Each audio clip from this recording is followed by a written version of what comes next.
안녕하세요. 그린빌 가족 여러분. 오늘 목요일 아침 2월의 첫날입니다.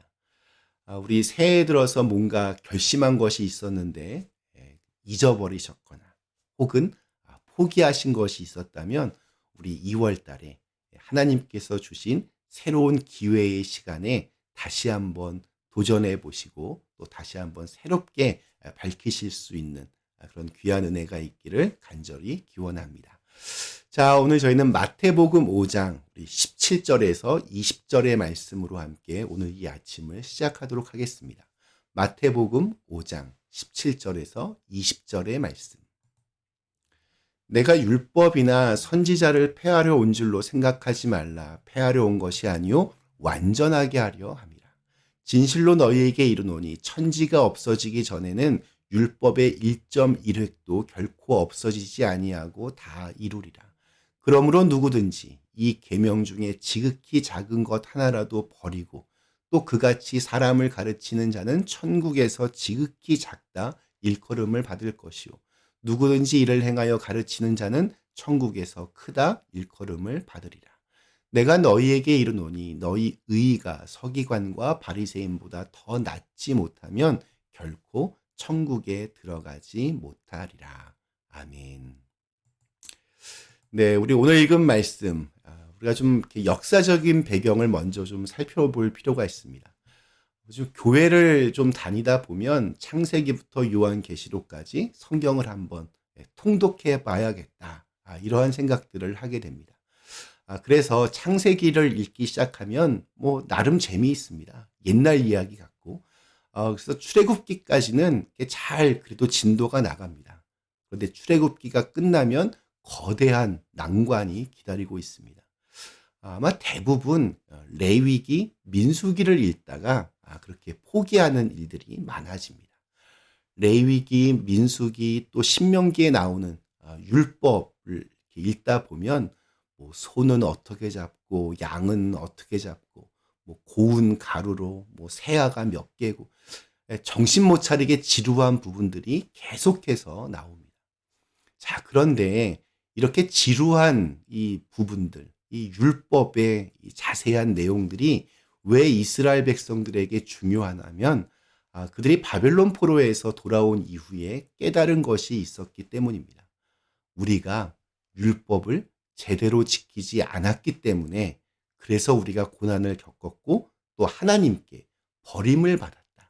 이러한 생각들이 유대인들에게 있었습니다. 그래서 언제부터인가 이들은 율법을 신주단지 모시듯 그렇게 하기 시작했습니다. 율법 조항들을 이마에 붙이고 또 소매에도 붙이고 문 위에 붙여놓고 들어갈 때 외우고 나갈 때 외우고 자녀들에게도 그렇게 가르쳤습니다. 율법은 하나님을 잊지 않고 잘 섬기도록 그렇게 주신 것인데 어느 순간부터인가 주인공인 하나님은 사라지고 율법의 조항들을 지키는데 주력하기 시작했습니다. 결국 율법이 나쁜 것이 아니라 이 율법은 하나님을 사랑하고 이웃을 사랑하는 구체적인 방법을 주신 것인데 그 본질이 사라진 것입니다. 하나님을 잘 섬기면 생명과 자유와 평안함이 있어야 하는데 율법을 이렇게 좀 잘 지키려고 하면서 율법의 노예가 되기 시작한 겁니다. 예수님 당시에 성경의 전문가들은 서기관들이었습니다. 그들은 성경을 연구하여 그 말씀의 의미를 밝히고 어떻게 하는 것이 그 말씀을 지키는 것인가를 가르쳤습니다. 그리고 그 가르침을 열심히 행함으로 경건한 신앙인이라 인정받았던 사람들이 바로 바리새인들이었습니다. 자, 그런데 예수님이 나타나셔서 말씀을 하시는데 예수님의 말씀은 서기관들 또 바리새인들과는 전혀 달랐습니다. 사람들에게 아주 새로운 가르침으로 그렇게 다가왔습니다. 그래서 당시 예수님을 따르는 사람들 중에는 한 가지 의문이 들었습니다. 그렇다면 예수님은 이 율법과는 전혀 다른 가르침을 하시는 분인가? 예수님은 율법을 없애려고 하는 분이신가? 이러한 의문들을 가지게 되었습니다. 그래서 예수님이 17절에서 이렇게 말씀을 하셨습니다. 내가 율법이나 선지자를 폐하려 온 줄로 생각하지 말라. 폐하려 온 것이 아니요 완전하게 하려 함이라. 여기에 율법이나 선지자는 쉽게 말하면 구약 성경을 말합니다. 예수님은 율법의 말씀이든 선지자의 말씀이든 그것을 없애려고 오신 것이 아닙니다. 오히려 완전하게 하려 오신 겁니다.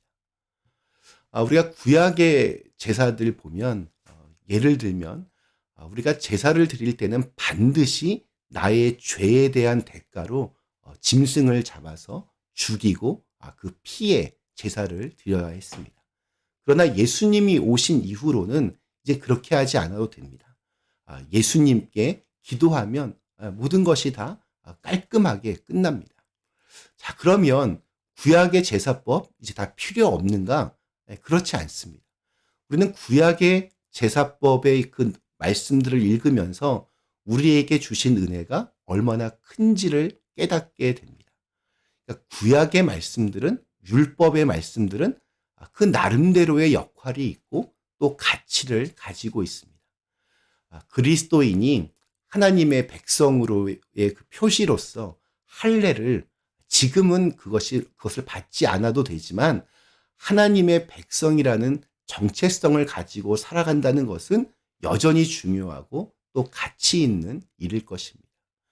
예수님은 이 땅에 오심으로 그 예언을 성취하셨고 또 직접 십자가를 통하여 구원의 역사를 베푸심으로 그림자로 주어졌던 율법의 역할을 끝내셨고 그 율법의 정신을 다시 재해석하심으로 율법의 그 본질, 본래적인 의미를 밝히셨습니다. 예수님은 이렇게 율법을 완성하셨습니다. 자, 예수님은 19절에서 율법과 천국의 관계에 대해서도 말씀을 하십니다.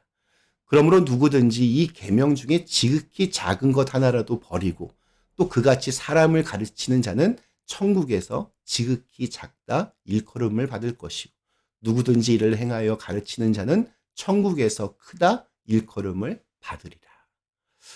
예수님 당시의 이 서기관들은 율법을 더 잘 지키기 위해서 율법 중에서 큰 것과 작은 것을 나누었습니다.